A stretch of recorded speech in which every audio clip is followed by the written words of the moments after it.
Hi everyone, this is Maysha and it is Twin Flame Tuesday, so you know what that means. I am so very happy and I was up early today. I was up very early today because Gabrielle and I are on location for Twin Flame Tuesdays. Yes, on location. I know.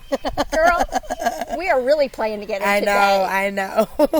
Inner child really coming out. Yes, it is. It absolutely is. So, I wanted us to come here to Mississippi's Petrified Forest. Yes. And that's where we're at, on location.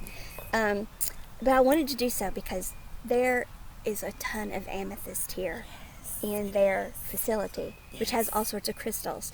So we came here today to talk to you all about crystals and exactly what all that means, about how we are going from clay-based to crystalline and what all of that means. But we found that there's so much more to talk about. So this may be 3 or 4 shows. Who knows, folks? We'll edit it and it'll become what it becomes, yes, right? Yes, correct. But so let's start with the fact that when we got here, my comment to you was, the ground feels squishy, oozy, not bad, wonderful. There's a wonderful feeling here, but it's not stable feeling. As good as it feels changeable, and malleable. You said malleable. And so I'm like, well, I don't really know. I know it's the only petrified forest on this side of the country, but I don't really know what petrified forests are about. And so you, being you, said, well, let's look it up and see. And so, what did you find out about petrified forests? Well, petrified wood in general brings up that change and transformation. And that's that change that we feel in the air, that we feel in the ground here, because it's meant for transitioning you to the next part of your journey or whatever you're going in. So that's beautiful when you said that, and we looked it up, because that's what's in the ground. That's what's here. This is a lot of petrified wood here. Right. And we are all in a state of transition right now. Yeah. We're constantly talking about the transition we're all feeling, we're all going through. Yes. And we have just had the new moon in Gemini, which is about going from, we're moving into the peacefulness. We have been in the harder stages, moving into the better. And we are to embrace that. Yes. We are to let go of the struggle we have been in and embrace the good. Yeah, the beauty. The beauty. Yes. That is what this is. Yes. And so I was here just a few weeks ago, and I felt, oh wow, I've got chills. I felt the energy here. Of course, I stood in front of the amethyst, and I told a friend of mine, I said, okay, I need about $10,000 in a room lined in this stuff to live in. And I still want that, by the way. Yes. But because it's so healing. But it's different. Because when I was here before, I felt the change. I felt the positiveness of it. But we were not yet in this new moon, this Gemini energy, which I am Gemini, so it is my energy. Yes. But we were in that transition. We were getting there, but we weren't quite there yet. Of course, I live in that state of the good is just, it's right there. It's right there. It's right there, because I don't believe in anything but. You know, that is my energy. I can be rock bottom, but the good is just right there. Right there. You know, right I don't believe in anything else. Nothing else. And so, but today, all I feel is, what bad? Yeah. And I have been through hell the past 2 years. Yeah. What bad? Yeah. Yeah. What bad? Yeah. Peace. Peace. Yeah. Tranquility. What bad? But the thing about amethyst, and of course, you know, Annette and I meditate every night just about. And I do meditations with people. Yeah. You know how much, it's kind of what I do. It's kind of what I do. And amethyst, this particular book, which was a gift from Sheri Moise. Thank you, Sheri. I am the best friends. Y'all are just like, amazing. But, and this book is amazing, by the way. I recommend it to everyone, and it comes with the cards, so you can do it that way. So it's intuitive, and the energy can guide you, or you can just open the book. But anyway, Imagine lying on your back and looking up at an endless indigo twilight as night's first stars appear. Oh, just stop there. I know. Stop there. But I'm holding a piece, and of course Annette gave me like this huge amethyst necklace, which I keep near me at all times, pretty much. Feel the freedom of being a part of this vast and deepening dance in the glooming between day and night. This peaceful, joy-filled wonder is amethyst's gift. That's what you feel when you walk into that place. Yes. I'm telling you, folks, if you get a chance to come here, there's so much amethyst in that place. Yes, it is. A lot of amethyst. Years ago, in Fibro World, when I was such a part of that, when biomats were becoming a thing, biomats are infused with amethyst. Yeah. And I had people that were using them for pain relief. Yeah. It works. Amazing. I have to tell you my story with amethyst. So, when I used to be in Fibro World as well, you know how the flares are in the bags. Yes. So I didn't have a mat. So I had the little chunks of amethyst like this. I would get my son. It was a little ghetto way of doing it, but I would get my son where I had the pain points to put amethyst crystals on there with Band-Aids, and none of the creams or anything would work. And every time I would go in a flare, I would get amethyst crystals and put in those pain center points, and the pain would ease away. The next morning, I would feel well. Amethyst. Yeah, it's powerful. It's good for asthma. It's a very, very powerful healing stone. And crystals hold their frequency. And that's why we are just so drawn to them, because as us being in this physical vessel and with these emotions, sometimes it's hard for us to hold our frequency. Well, and that's what it's all about. Yeah. That is, we talked about that, how at breakfast. Yeah. Imagine that. We had breakfast first. And we split it, folks. Yes. We were clay-based because the light body that we are wants to have a tactile experience. And so there is a physical vessel. It is clay-based. But as we are moving up in vibration, as we are able to hold more and more of the energy, Mother Earth has a crystalline layer to it, which can hold more vibrational frequency. So people are trying to figure out, what does this mean we're becoming more crystalline? What that means is the crystalline aspect of us, the fact that, yes, we are clay-based, but we are crystalline too. The crystalline aspect of us, the part that can hold frequency, is the part that we are now embracing. Yeah. And that's why we're getting so into crystals and right attaching to crystals. Yes. Yeah. We also talked about how clay, if you put it with water, which is why we're hydrating more, it's conductive. It's conductive, yeah. But crystals are naturally conductive. Yes. Now, clay is transient. That is the ashes to ashes. When we disconnected from our light bodies, when we cut off the chakras, when the ego kicked in and said, we're going to do it our way. We are not going to be integrated as a light body. We became ashes to ashes. We went back to clay. We disconnected from being crystalline, from the conductiveness, from holding our frequency. But we are now back to being crystalline in nature. Yes. No more ashes to ashes.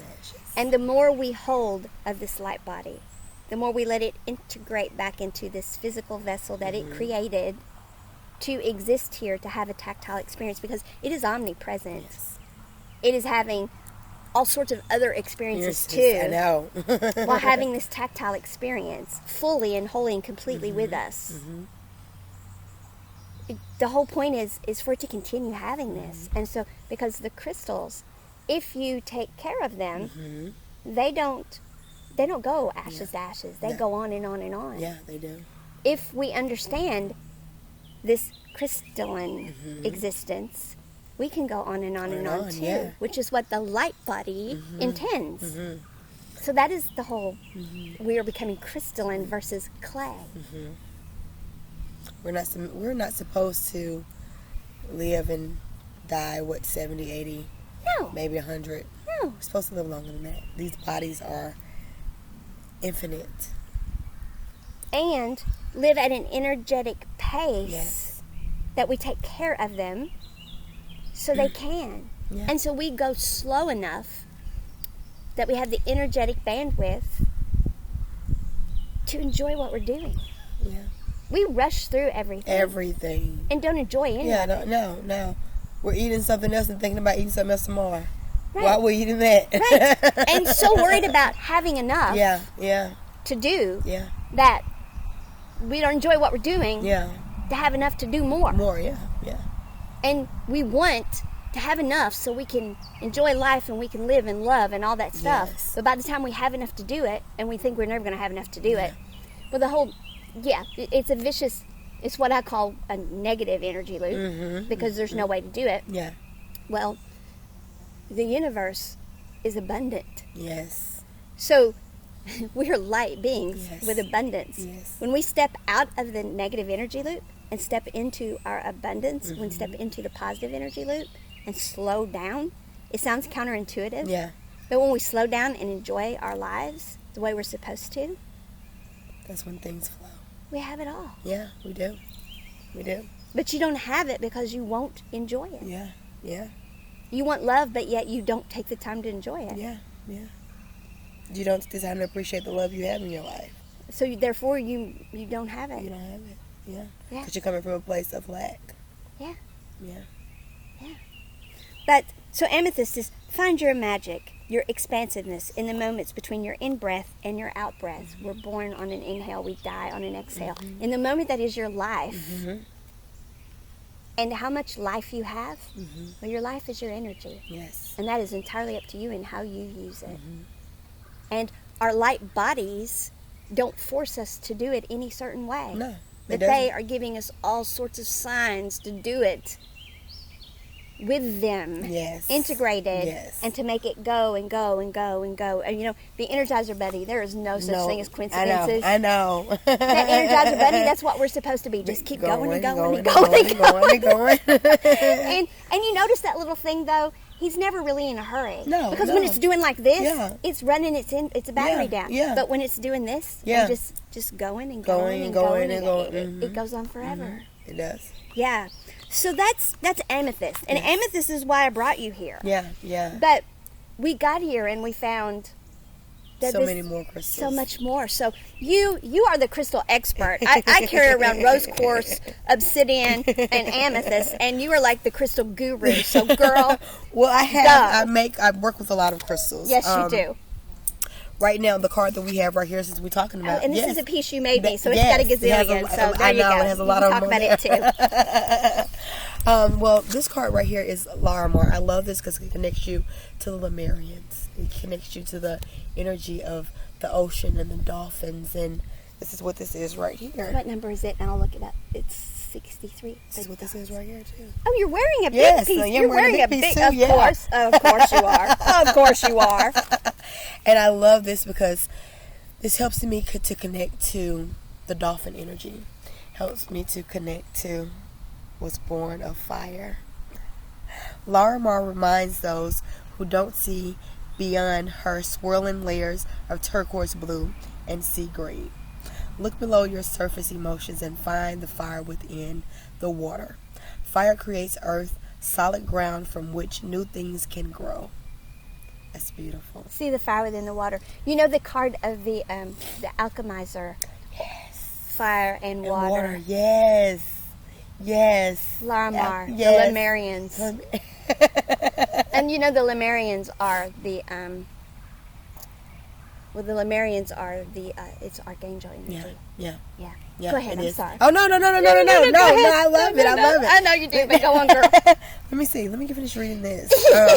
That's a darn good book. It is, because I love the way they put it in here. Oh, I know, and the mask. I know. We all wear masks. All wear masks. And actually, let's do this justice by you seeing the picture in here. Yeah. We're all wearing masks, and it's really about finding our own power inside of us. It's really about getting to the root and pulling back the layers, pulling back the mask, and discovering the beauty that we have inside of us. The pain and everything we went through to alchemize that to use for our highest good. That's where all our magic is. You know, I grew up a performer. And my daddy put me on stage when I was 3. I had a chance to get on the stage and I ran. And he was so disappointed in me. I never ran again. Yeah. But I don't have a stage persona.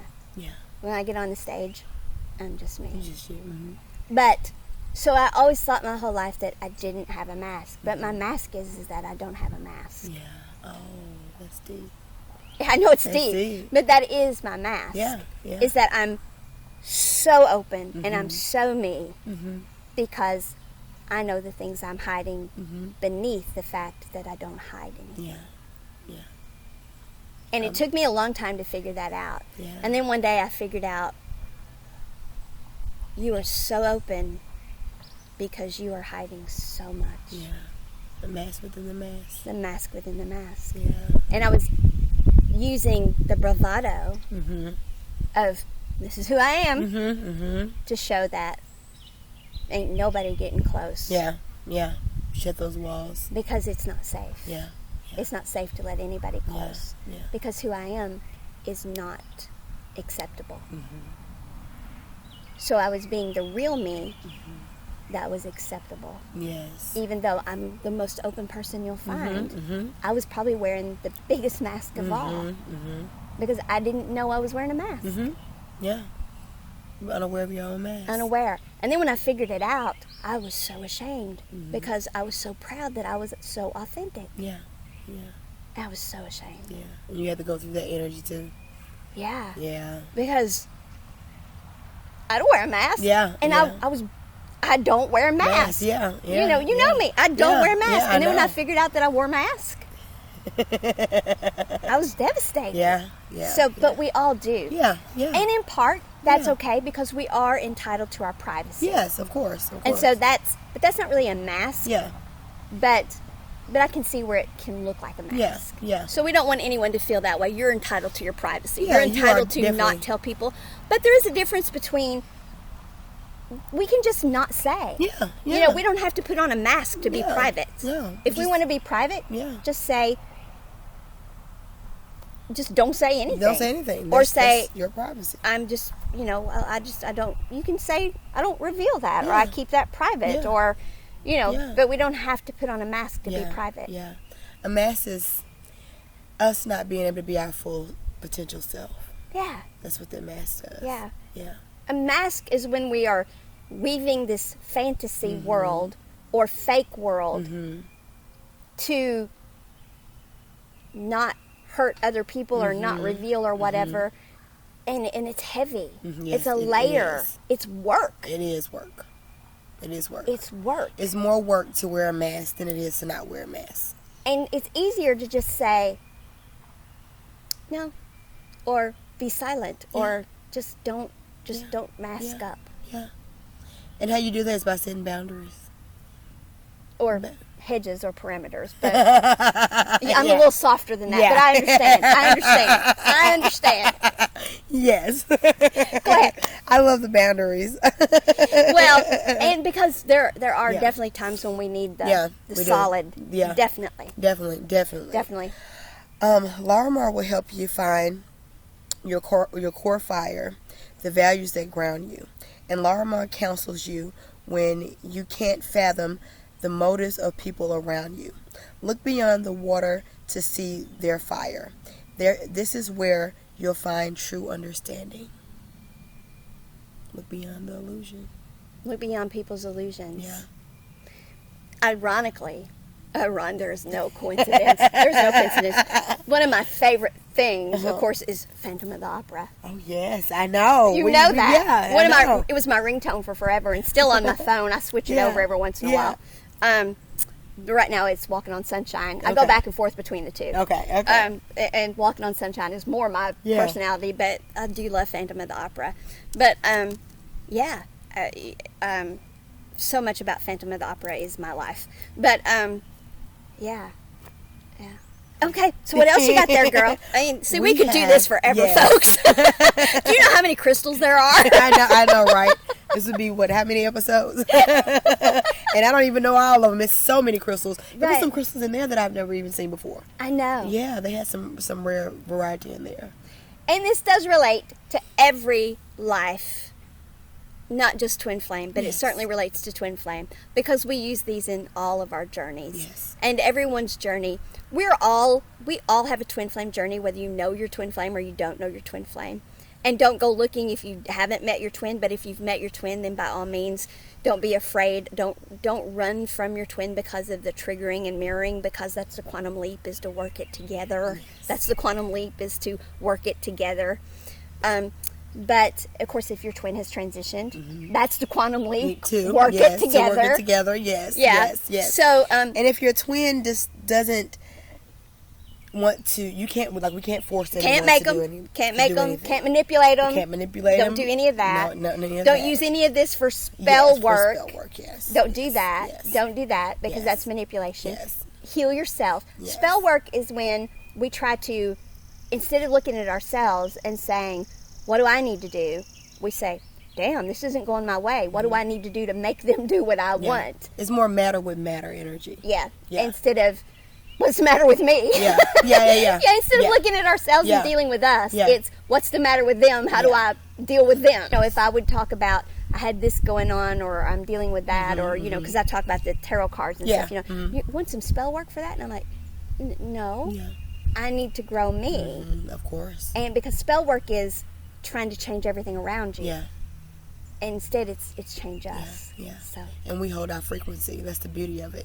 Instead of trying to change, the old paradigm is that hustle and bustle, that always on the go, moving matter with matter, you know, and spell work. And, you know, and I don't have anything against spell work at all. But it's all about when we realize that we're energy and vibration, that we're energy first, and everything is mattered on energy first, then we can move in a more lighter vibrational energy without trying to force something. Because when you're trying to move with matter, it's like hitting two boulders that it's hard to move. Well, and the difference between the two is we don't control other people's energy. We don't. Yeah. And spell work is not realizing that it's about do your energy and vibrate out for the natural flow of raising every vibration around you, including that one that you wanted to have an effect on. Yeah. If they're open to it. Yeah. If they're open to it, because we are all here in freedom. Not in free will. We all came in free will to begin with. We're all here in freedom.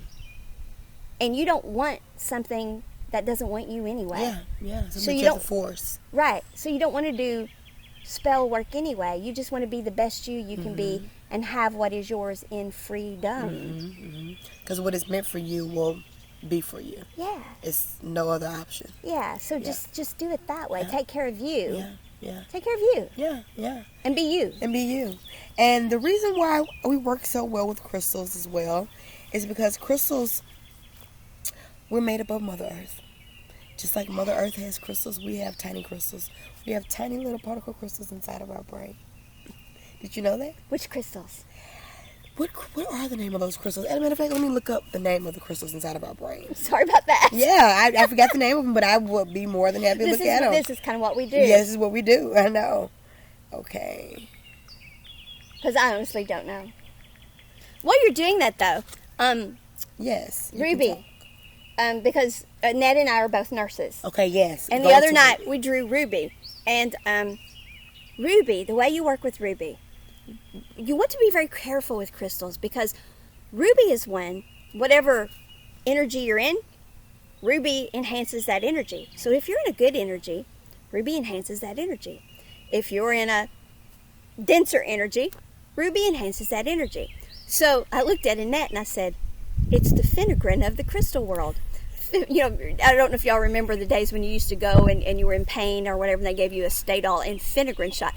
Fenugreek is a potentiator, meaning whatever you give it with, it makes it work better. It's a potentiator. And that, you go, every time we're on, girl, they're after you. I know, they always say, I don't know.